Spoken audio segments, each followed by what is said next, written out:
வணக்கம். ஜவைஜர் from Javadupatti Pudur. Power writer அப்படிங்கிற YouTube channel மூலமாக உங்களை மீண்டும் சந்திப்பு ரொம்ப மற்ற மகிழ்ச்சி. அத்தோட எங்கள் சேனலை சப்ஸ்கிரைப் பண்ணுங்க, பெல் பட்டன் அழுத்த மறந்துடாதீங்க. அத்தோட எல்லாத்துக்கும் ஷேர் பண்ணுங்க. அதாவது பாஜக சார்பில் ஒரு மனு சென்னை உயர்நீதிமன்றத்தில் தாக்கல் செய்யப்பட்டிருக்கு. வேண்டுமென்றே தாக்கல் செய்யப்பட்ட ஒரு மனுவா அல்லது விளம்பரத்துக்காக தாக்கல் செய்யப்பட்ட ஒரு மனுவா இல்ல மனசாட்சி இல்லாமல் தாக்கல் செய்யப்பட்ட ஒரு மனுவா அப்படிங்கிறது தெரியல. அதாவது போன வருஷம் எக்ஸாம் புயல், அது எல்லாத்துக்கும் தெரிஞ்ச விஷயம். 4 நாள் மெட்ராஸை புரட்டி எடுத்துச்சு. ஆமா, சும்மா அப்படியே பறந்துச்சு, மேல் கூரையெல்லாம் பறந்துச்சு. ஏகப்பட்ட பேர் பாதிப்பு. அது முடிஞ்சதுன்னு சொல்லி போட்டு நிம்மதி அடைகிறதுக்குள்ளே அடுத்தது நெல்லை தூத்துக்குடின்னு சொல்லி போட்டு அங்கு பிச்சு எடுத்துச்சு. அதே 4 நாள், இங்கிட்ட 4 நாள், அங்கிட்ட 4 நாள். எங்கு பார்த்தாலும் தண்ணி, எங்கு பார்த்தாலும் புயல். மக்களுடைய கோர தாண்டவங்கள், புயலின் கோர பிடி, ஏகப்பட்ட பேர், மிக கோடிக்கணக்கில் பாதிப்பு. அதுல விவசாய நிலங்கள் பாதிப்பு. விவசாயிகள்லாம் கண்ணீர் விட்டு கதறி அழுகக்கூடிய ஒரு சூழல். அதன் அடிப்படையில் இதை தேசிய பேரிடராக அறிவிக்க வேண்டும் சொல்லி போட்டு ரொம்ப மிகப்பெரிய ஒரு போராட்டமான ஒரு குரல்லாம் தமிழகத்திலிருந்து ஆட்சி செய்து கொண்டிருக்கக்கூடிய திராவிட மாடல் ஆட்சியின் மூலமாக திமுக குரல் கொடுத்தாங்க. அதுக்கு மத்தியில் இருக்கக்கூடிய பாஜக சட்டையே பண்ணல. ஆமா, நாங்கள் பேரிடராக, தேசிய பேரிடராக அதை அறிவிக்க முடியாது அப்படின்னா உடனே அங்கிருந்து நிர்மலா சீதாராமன் அமைச்சு அந்த அம்மா என்னமோ அந்த அம்மா தான் பிரதமர் மந்திரி மாதிரி பேசினாங்க. அதுக்கு உதயநிதி ஸ்டாலின் கேட்டார். ஆமா, என்ன அதுக்கு முதலே கேட்டார். ஒரு குறிப்பிட்ட ஒரு மந்திரி சொன்ன வகையில அவர் மந்திரி பாஜக என்ன சொன்னார் அப்படின்னா, அது எல்லாத்துக்கும் தெரிஞ்ச ஒரு விஷயம் தான். ஆமா, அவங்க கேட்ட காசு கொடுக்க முடியுமா, இது என்ன ஏடிஎம்மா அப்படின்னு கேட்டார். அதுக்கு உதயநிதி ஸ்டாலின் அடிச்சார் ஒரு அடி. இதெல்லாம் யார் அப்பா வீட்டு காசு, ஜிஎஸ்டி வரி கொடுக்குற, கேட்ட காசு கொடுக்க வேண்டியதானே. மக்கள் எந்த அளவுக்கு பாதிக்கப்பட்டிருக்காங்க, அதுக்கு தகுந்த மாதிரி தெளிந்த ஒரு நீரோடையான திட்டங்கள் கம்ப்ளீட்டா எப்படிலாம் சமர்ப்பிக்க வேண்டும் சமர்ப்பிச்சாங்க. அதுக்கு பின்னால்தான் நிர்மலா சீதாராமன் அமைச்சு அதெல்லாம் கொடுக்க முடியாது, இது அப்பம் விட்டு சொத்தா, யார் அது அப்பம் விட்டு சொத்து, உதயநிதி ஸ்டாலின் வாயை அடக்கி பேச வேணும் அப்படி இப்படி சொல்லி போட்டு பெருசா இவ்வளவு தூரத்துக்கு பைஜாமா மாதிரி போட்டுக்கிட்டு கையெல்லாம் போட்டுக்கிட்டு சும்மா ஜம்முன்னு பேசுறாங்க நிர்மலா சீதாராமன். ஆமா, அப்புறம் என்னத்தை கொடுத்தாங்க, அவங்க கேட்டது 30,000 கோடி, 450, 450, 900 கோடி என்னமோ கொடுத்தாங்க. அவ்வளவுதான், அதுக்கு மேல 5 பைசா கொடுக்கல. மற்றபடி இருக்கக்கூடிய காசை வச்சு இவங்க மெயின்டைன் பண்ணி கரெக்ட் பண்ணி கொண்டு போயிட்டாங்க. மீண்டும் இதை இன்னும் கேட்டுட்டு தான் இருக்காங்க. மெட்ரோ ரயிலோட 2ஆம் கட்ட திட்டத்துக்கு காசு வேணும், மற்ற வெள்ள பாதிப்பு சம்பந்தப்பட்ட வகையில இன்னும் காசு வேணும்னு கேட்டுட்டு தான் இருக்காங்க. ஆமா, ஆனா பாஜக கடைசி வரைக்கும் கொடுக்கவே இல்லை. இந்த வருஷம் மழை பாதிப்பு அந்த அளவுக்கு கிடையாது. மழை பெய்தது, விட்டு விட்டு பெய்தது, அப்படியே கொஞ்சம் கொஞ்சமா போயிடுச்சு. மற்றபடி வானிலை ஆராய்ச்சியினுடைய ஒரு கணிப்பு தவறியதா, இல்ல வானிலை ஆராய்ச்சி மையத்தில் இருக்கக்கூடிய அந்த நிர்வாகி தவறினாரா தெரியவில்லை. அவர் சொன்ன உடனே மழை வராது. ஆமா, அவர் சொன்னார் முதல்ல குறிப்பிட்ட ஒரு மணல், அந்த புயல் கடைசி வரைக்கும் வரவே இல்லை, அது மெதுவாக நகர்ந்து கொண்டிருக்கிறது அப்படின்னாரு. அப்புறம் ஒரு சப்ஜெக்ட் வச்சு 3 நாள் 2 நாள் மழை பெய்ஞ்சு அதுக்குள்ள ஒண்ணுமே கிடையாது, முடிஞ்சு போச்சு. அது சென்னை, காஞ்சிபுரம், திருவள்ளூர், மற்ற செங்கல்பட்டு, அப்புறம் நெல்லை, தூத்துக்குடி எதுவுமே அந்த அளவுக்கு பெருசா பாதிக்கப்படவில்லை. இது தமிழகம் அறிந்த உண்மை, இன்னும் சொல்ல போனா உலக அறிந்த உண்மை. இதெல்லாம் எல்லாருக்கும் தெரியும், பாஜகவுக்கும் தெரியும், அண்ணாமலைக்கும் தெரியும், எடப்பாடி பழனிசாமிக்கும் தெரியும். புரியுதுங்களா? எல்லாத்துக்குமே தெரியும். ஆனா இவைகளெல்லாம் மறைத்து விட்டு பாஜக இன்னைக்கு ஒரு மனுவை கொடுத்துருக்கு. ஆமா, சென்னை உயர்நீதிமன்றத்துல. அதாவது அவங்களுடைய பாஜக வழக்கறிஞர் ஏற்காடு மோகன்தாஸ் சார்பில் வழக்கறிஞர் GS மணி அந்த மனுவை தாக்கல் பண்ணியிருக்காரு சென்னை உயர்நீதிமன்றத்துல. என்ன அப்படின்னா, போன வருஷம் அந்த மிக்ஜாம் புயல் சம்பந்தப்பட்ட வகையில ரேஷன் கார்டோட ஏன்னா நிவாரண தொகை 2000 கொடுத்தாங்க. ஏன்னா இந்த வருஷம் அதே பாதிப்பு, அதனால வந்து மீண்டும் 2000 கொடுக்கணும், கொடுக்கறதுக்கு உத்தரவிட வேண்டும் அப்படின்னு போட்டு உச்ச நீதிமன்றத்தில் இன்னைக்கு மனு தாக்கல் பண்ணியிருக்காங்க.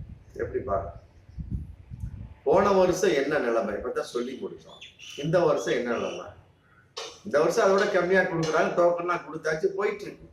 ஆமா இல்லை, மனசாட்சியோடு அதான் கேட்டான், இது மனசாட்சியோடு கொடுக்கப்பட்ட மனுவா, இல்ல வேண்டுமென்றே செய்யப்பட்ட மனுவா, இல்ல விளம்பரத்துக்காக கொடுக்கப்பட்ட மனுவா? ஆமா, அப்படிங்கிறது அவங்களுக்கு தான் தெரியும். ஆமா, ஏற்காடு மோகன்தாஸ் வணக்கங்க ஐயா அவர்களுக்கும் அதை தாக்கல் செய்ய ஜிஎஸ் மணி ஐயா அவர்களுக்கு தான் தெரியும். யோசிக்கணும், போன வருஷம் எந்த அளவுக்கு பாதிப்படுது. ஆமா, அதுக்கு வந்து உங்க பாஜக சார்பில் நீங்க வாதாடை ரைட்டு. உங்க மோகன் இவரு உங்க மோடி வந்து எந்த அளவுக்கு கொடுத்தா, தமிழகத்தை தூக்கி கொடுத்துட்டாரா? இந்த வருஷம் அதே பாதிப்பு அப்படிங்கிறீங்க. சரி, அதே மாதிரி கொடுக்க சொல்லுங்க.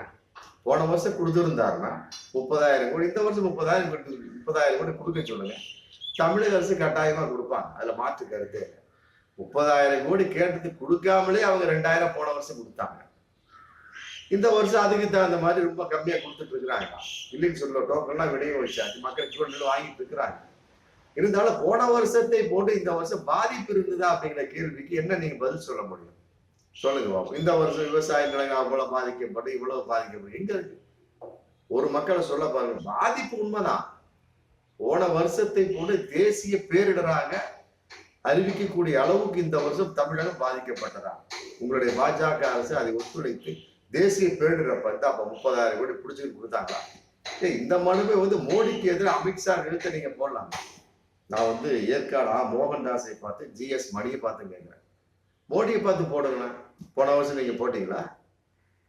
இல்ல, நான் கேட்கிறேன், மனசாட்சியோட பேசுவோம். போன வருஷம் நீங்க போட்டீங்களா? 30,000 கோடி கேட்கறாங்க, நீங்க கொடுக்கணும், உச்ச நீதிமன்றம் உத்தரவிடம் கூட உச்ச நீதிமன்றத்துல சுப்ரீம் கோர்ட்ல மனு தாக்கல் பண்ணீங்களா? உங்களுடைய ஒரு கட்சி அப்படிங்கிற கான்செப்ட்ல அதெல்லாம் பண்ணாம இந்த வருஷம் கொஞ்சோடு குறைவா கொடுக்குறாங்க அப்படின்னா உடனே மனு தாக்கல் பண்றீங்களே, இதுல மனசாட்சி இருக்கா இல்லையா? அதான் என்னுடைய கேள்வி, வேற ஒண்ணுமே கிடையாது.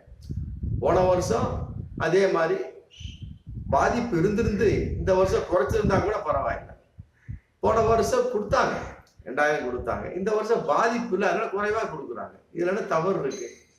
இது சுட்டி காட்டக்கூடிய அளவுக்கு ஒண்ணுமே இல்லை. உங்களுக்கு தெரியும், பாஜகவுக்கு ஏற்காடு மோகன்தாஸுக்கும் அது சார்பா கொடுத்த ஜிஎஸ் மணி அவர்களுக்கும் தெரியும். ஆமா, எந்த இடத்துல வந்து அவல குரல் கேட்டது இந்த வருஷம் சொல்லுங்க பாப்போம். சரி, இதையே வந்து மோடிட்ட கேளுங்க, அமித்ஷாட்ட கேளுங்க. ஏன் நீங்க போன வருஷம் 30,000 கோடி கொடுக்கல? ஏன் தேசிய பேரிடர் அறிவிக்கல? இந்த வருஷம் ஏன் தேசிய பேரிடர் அறிவிக்கல? இந்த வருஷம் ஏன் நீங்க 30,000 கோடி கொடுக்கல? கேளுங்க, இதுதான் நியாயம். பாஜகவில் இருந்து கொண்டு விளம்பரத்துக்காக மனுவா அப்படிங்கிற கேள்வி அந்த அளவுக்கு வரக்கூடிய சமயத்துல உங்களுடைய ஒரு மனு வந்து எந்த அளவுக்கு கேலித்தனமானது அப்படிங்கிற விஷயம் இருக்கு இல்லையா? அதான் யோசிங்க. மனு போடுறத பத்திலாம் ஒண்ணும் கிடையாது, அது ஒரு அர்த்தம் இருக்கணும் இல்லையா? மனுவில் ஒரு அர்த்தம் இருக்கணும், மக்கள் பாதிக்கப்பட்டிருக்கணும். அதையும் மீறி கொடுக்குறாங்களா இல்லையா? பொங்கல் கான்செப்ட் திமுக அரசு கொடுக்குறா இல்லையா? அதை பாராட்டுங்க. ஆமா, மோடிக்கு எதிராக முதல்ல மனு தாக்கல் பண்ணுங்க, உச்ச நீதிமன்றம் மனு தாக்கல் பண்ணுங்க. போன வருடம் வந்து பேரிடராக தமிழகத்தில் நடந்த அந்த புயல் பாதிப்பை அறிவிக்கவில்லை, அதனால வந்து மோடியும் அமித்ஷா மன்னிப்பு கேட்க வேண்டும், 30,000 கொடுங்க அப்படின்னு கூட கேளுங்க, பிடுங்கி கொடுங்க தமிழக அரசுல. அதே மாதிரி இந்த வருஷமும் கேளுங்க. இந்த வருஷம் பாதிப்பு இல்லை, உங்க உங்க ஒரு பாலிசில நான் சொல்றேன், இந்த வருஷம் நீங்க தான் பாதிப்புன்னு சொல்றீங்க, அதே மாதிரி கேளுங்க. போன வருஷம் இல்லை, இப்படி கேளுங்க. போன வருஷம் 30,000 கோடி கேட்டாங்க, திமுக அரசு கொடுக்கவில்லை, பேரிடராக அறிவிக்கவில்லை. இந்த வருஷம் அதே மாதிரி வந்து பேரிடராக அறிவிக்கவில்லை, 30,000 கோடி கொடுக்கவில்லை. அதனால வந்து அமித்ஷாவும் மோடி பதவி விலக வேண்டும்.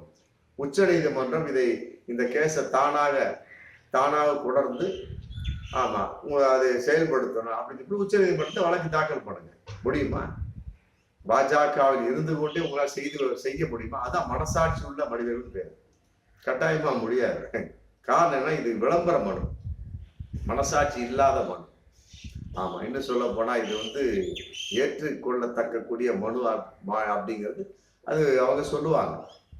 ஏற்றுக்கொள்ளத்தக்க மனுவா ஏற்றுக்கொள்ளத்தகாத மனுவாங்கிறது ஹைகோர்ட் சொல்லுவாங்க, அது அப்புறம் பார்த்துக்கலாம். இருந்தாலும் நம்ம நார்மலா மக்களோட மக்கள் பேசக்கூடிய சமயத்துல இது எந்த அளவுக்கு மனசாட்சி இல்லாத மனுங்கிறது கட்டாயமா தெரியும். உண்மையிலே இது விளம்பர மனு, ஏற்றுக்கொள்ள முடியாத ஒரு மனு. உண்மையிலே இது வேண்டுமென்றே போடப்பட்ட குடையப்பட்ட ஒரு மனு. ஆமா, அதனால இதை வாபஸ் வாங்குறது நல்ல விஷயம். அது அவரவர்களுடைய பிரியம். அதே நேரத்தில் விசாரணைக்கு ஏற்றுக்கொள்ளப்பட்ட அப்படிங்கிற மாதிரிதான் இன்னைக்கு நியூஸ் விரைவு விசாரணைக்கு வரும் என்று எதிர்பார்க்கப்படுகிறது அப்படிங்கிற நியூஸ் வந்திருக்குது. ஆமா, வரட்டுமே. மற்றபடி சென்னை ஹைகோர்ட் என்ன தீர்ப்பு சொல்ல போறாங்க, எந்த அளவுக்கு விசாரிக்க போறாங்க அப்படிங்கிறது நம்ம பார்ப்போம். மீண்டும் அடுத்த வீடியோ. நன்றி.